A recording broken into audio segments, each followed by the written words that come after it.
예, 오늘의 증시 브리핑 시작하겠습니다. 간단하게 정리를 좀 해보겠는데요. 오늘 시장의 가장 큰 고민은 역시 인플레이션이 높게 나왔기 때문에 미국의 금리가 빨리 올라갈 것 같다. 이런 어떤 걱정을 하게 된 거죠. 실제로 미국의 2년물 국채 금리가 지금 3.2%대까지 올라갔고 10년물 금리도 지금 3.3%에 거의 육박하는 그런 어떤 상승 흐름이 나타나고 있거든요.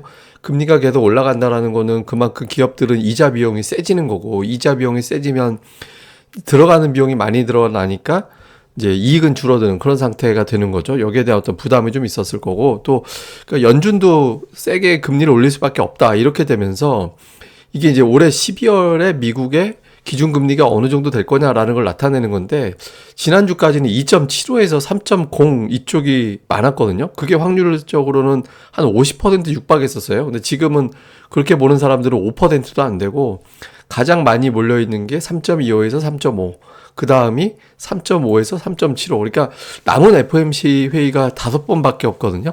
근데 예상되는 추가 인상폭이 2.25%에서 3%. 그러니까 지금은 어쨌든 0.5%포인트씩 계속 올릴 것 같다. 그리고 일부에서는 아주 극단적으로는 0.75 또는 1% 인상도 몇 번 섞일 것 같다. 이런 전망까지 나오고 있거든요. 그러니까 불과 한 달 전, 또 2, 3주 전 대비 금리 인상 전망치가 확 올라가다 보니까 투자자들이 FOMC 회의 때 정말 저렇게 실제로 나올 건지 여기에 대해서 걱정이 많아진 거죠. 그러니까 아무래도 FOMC에 대한 긴장도가 높아지니까 그 전에 일단 어쩔 수 없이 손절매하고 보자. 재료가 이렇게 된 마당에 이렇게 되면서 투매가 전체적으로 좀 많이 나오는 그런 모습을 보였습니다. 이렇게 되면서 오늘 코스닥 시장 하락 종목 수가 1388개 나왔는데 역대 최대 기록이었습니다.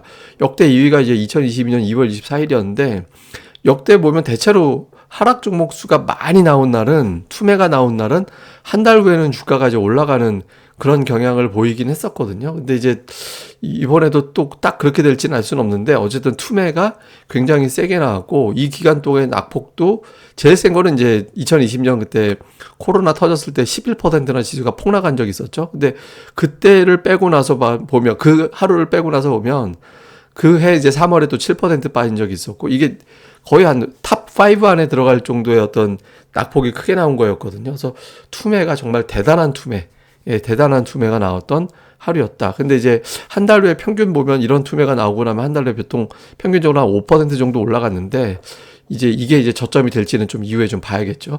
그 외에 이제 시장에 영향을 준 재료들을 좀 살펴놓고 보면, 이제 차세대 CPU, 인텔에서 차세대 CPU가 좀 생산이 늦어질 것 같다. 이렇게 되면서 삼성전자, SK하이닉스의 어떤 반도체 가격에 좀 문제가 생기지 않겠느냐, 수익성에 좀 문제가 되지 않겠느냐, 그러니까 이런 어떤 평가가 나왔죠. 그러니까 장 초반부터 삼성전자, SK하이닉스가 아예 52주 신저가 10만 원 깨고 이런 흐름이 나오게 된 것도 오늘 지수 낙폭을 조금 더 키웠던 요인이 됐는데, 이게 이제 이 재료가 이제 나오면서 그렇게 됐습니다. 또 한편으로는 삼성전자에 더 나올 악재가 있을까, 이제 와서는 이런 어떤 주장도 일부에선 제기가 됐는데, 어쨌든 오늘 악재가 더해진 그런 상태가 됐고, 수급도 안 좋잖아요. 예탁금에다가 신용까지 지금 주고 있다라는 보도가 나오고 있거든요. 고객 예탁금이라는 게 투자자들이 주식을 사려고 그 증권 계좌에 저장해 놓는 통장을 얘기하는 거잖아요. 주식을 팔면 그 돈을 인출하지 않고 그냥 계좌에 그대로 두거나 했는데, 일반적으로는. 근데 그 돈을 인출해 가지고 아예 주식시장 바깥으로 빼고 있다라는 거예요. 신용도 줄어들고 있고. 그래서 지금 위치 자체가 이제 좀 위험스러운 건 뭐냐면, 지수가 바닥까지 뚝 떨어져 이전 저점을 깨고 내려왔기 때문에 저 신용 물량들이 본격적으로 터져 나오는 상황, 그래서 신용이 강제적으로 줄어드는 상황이 생길 수 있거든요. 그러니까 이제부터는 마이너스권에 밀리면 신용 반대 매도, 그러니까 반대 매도가 나오는 게 아니라 다음날 하한가로 주문이 나가기 때문에 하한가 주문 나가기 전에 그냥 오늘 종가에서 팔고 말아야지, 이렇게 이제 나오는 물량들이 막 늘어나게 됩니다. 그래서 이제 코스닥이 마이너스 나가면 오후 들어서 갑자기 낙폭이 확 커지는 시간대가 30분에서 1시간 정도 등장하는 데가 왔다. 그러니까 이런 어떤 부담스러운 측면이 있고요. 반면에 이제 물량털이가 이제 거의 막바지라는 신호가 될 수도 있거든요. 이렇게 신용이 막 쏟아져 나오면 그게 또 이제 막바지가 될 수도 있기 때문에 이제 둘 중에 어느 쪽으로 갈지, 요게 또 하나가 있고, 그 다음에 이제 뉴스 중에서 좀 주목해 볼 만한 거는 바이든 대통령이 사우디를 가기로 확정이 됐다라고 하죠. 그래서 이제 곧 발표가 될 것 같은데 이게 이제 원유 투기 세력들의 움직임의 변화를 좀 줄까 이게 이제 그래서 국제 유가가 115달러 밑으로 내려가면 인플레이션 압박이 좀 줄어들면서 증시가 또 반등하는 그런 계기가 될 수 있거든요. 그래서 이제 요 재료에 따른 어떤 흐름, 그러니까 이 재료가 실제로 나오게 되고 바이든이 사우디 갔을 때는 사전 협의에서 뭔가 이제 됐으니까 가는 게 될 거 아니에요. 갔는데 사우디가 아무것도 안 하면 이상해지는 거잖아요. 그래서 요게 이제 국제유가 어떤 영향을 줄지 요것도 주목을 해봐야 되겠습니다. 그 다음에 이제 수급에서는 오늘 외국인들이 5천억 원이나 팔았고 최근에 매도가 되게 세지고 있는 그런 상태고 그나마 조금 다행인 건 선물이 15,000계약 이상까지 매도가 나왔다가 매도가 좀 많이 줄었죠. 그래서 한 6,000계약 이상 매도를 대폭 줄여서 이게 이제 6,000계약이 아니죠. 훨씬 더 이제 매도를 많이 줄였고 콜을 사고 풋을 팔았거든요. 그래서 오늘 하락이 좀 과도했다라는 건데 이거는 그냥 단기적으로 과도했다라는 거지 뭐 추세가 바닥이다 이렇게까지 베팅한 건 아닌 것 같고 그 다음에 코스닥은 또 오늘 물량을 또 많이 받았거든요. 코스피도 중소형주 쪽은 보시다시피 대형주에 매도가 집중됐고 중소형주는 안 팔았잖아요. 기관 같은 경우도 대형주에 집중됐고 중소형주 쪽은 매도가 그렇게 세진 않았고 그래서 대형주 쪽에 집중했다라는 거는 그냥 좀 파생 쪽 수익하고도 연결되는 베팅이 좀 많았던 게 아닌가 싶기도 합니다. 근데 이제 어쨌든 이러다가 중소형주까지 확대가 되면 좀 골치 아파지는 거고. 그래서 요 이제 선물과 옵션에서의 변화가 기술적인 반등을 암시하는 건지 요건 좀 체크를 좀 해볼 필요가 있습니다. 자, 이후에 어떤 주요 흐름을 보면 제가 앞서 말씀드린 대로 코스닥은 지금부터는 매우 안 좋은 자리 그러니까 이제 마이너스권으로 오후장까지 흘러가게 되면 1시 구간 넘어가면서부터 갑자기 지수가 확 밀리는 그런 구간이 나올 수 있거든요.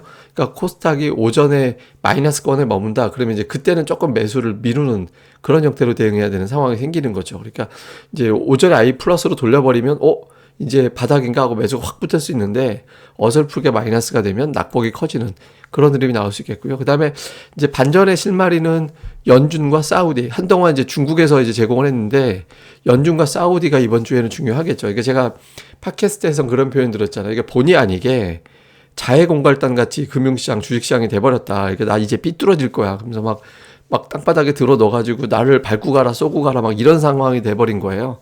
그러니까 연준한테 무력 시위를 한 꼴이죠. 일부러 그러지는 않았겠지만, 의도적으로 그랬을지는 모르겠지만, 어쨌든 결과적으로는 그렇게 돼버렸거든요. 연준에서 지수가 빠져야 인플레이션이 잡히지, 이런 문제 무드로 갈 거냐. 경기는 우리가 망친 게 아니야 라는 거를 갖다가 피하기 위해서 주식시장을 살짝 달래는 정도의 제스처가 나올 거냐 요 흐름. 다음에 또 하나는 사우디 제가 말씀드렸던 대로 사우디 쪽에서 뭔가 메시지가 계속 나올 수 있겠느냐 국제유가를 좀 잡는 현재로서는 가장 시장에서 바라는 재료가 나와야 되거든요. 그게 바로 국제유가 떨어뜨리는 건데 사우디 쪽에서 뭐가 나올지 요거 볼 필요가 있고요. 그 다음에 이제 환율인데 제가 이번 주에 제일 중요한 건 환율이다라고 말씀드렸잖아요.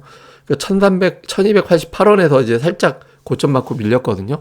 근데 환율이 제가 지금 왜 중요하다라고 그러냐면 2020년도 코로나 때 1296원에서 끝이 나왔었고 지난번 4월 이후에 이제 증시가 폭락할 때도 1291원이 환율이 정점이 됐거든요. 1300원을 안 넘었어요. 두 번 다. 그러니까 1300원 레벨에 대해서는 굉장한 금융시장의 차이가 있거든요. 그러니까 여기서 16원 올라가면 1300원이 되는데 저기까지 넘어가서 금융위기가 터지는 것까지 끌고 갈 거냐. 그 정도 심리로 몰아갈 거냐. 아니면 또 드라마틱하게 1300원 부근이 정점이 되면서 환율은 빠지고 증시가 올라가느냐. 이게 얼마 차이가 없기 때문에 오늘 찍어준 1288원 정도가 고점이 되거나 그거보다 조금 올라간 쪽에서 고점이 나와야 되기 때문에 지금 단계 정도가 거의 고점이 돼야 되거든요. 그래서 향후에 환율의 변화 그리고 이에 따른 외국인의 선물, 현물에서의 변화가 나오느냐 이게 되게 중요합니다. 그리고 오늘 거의 곡물주 정도 말고는 올라간 게 거의 없어서 개별적인 종목들이 좀 일부 이슈로 올라간 게 있긴 하지만 어쨌든 곡물 이외에 올라간 게 없잖아요. 근데 반등 쪽으로 넘어가게 됐을 때 반등의 선두에 뭐가 될 거냐. 예를 들어서 이제 조금 인플레이션에 대한 압박이 크게 된다. 그러면 아마 예를 들어서 게임이나 엔터나 막 이쪽으로 갈 가능성이 높고 악재가 일단 경계 경보가 풀렸다 이렇게 돼버리면 이제 낙폭과대 실적주들이 많이 올라갈 거거든요. 그러니까 올라갈 때 어느 종목이 되느냐에 따라 또 정서가 달라지니까 그게 또 뭐가 되는지도 잘 살펴보는 게 중요할 것 같습니다. 예, 제가 또 오늘 개인적인 일로 하루 종일 이제 병원에 가 있느라 제가 조금 이제 오늘 방송이 좀 늦었습니다. 그래서 다음에는 또 정상적인 시간대 제대로 올리도록 하겠습니다. 예, 그럼 감사합니다. 다음에 뵙겠습니다.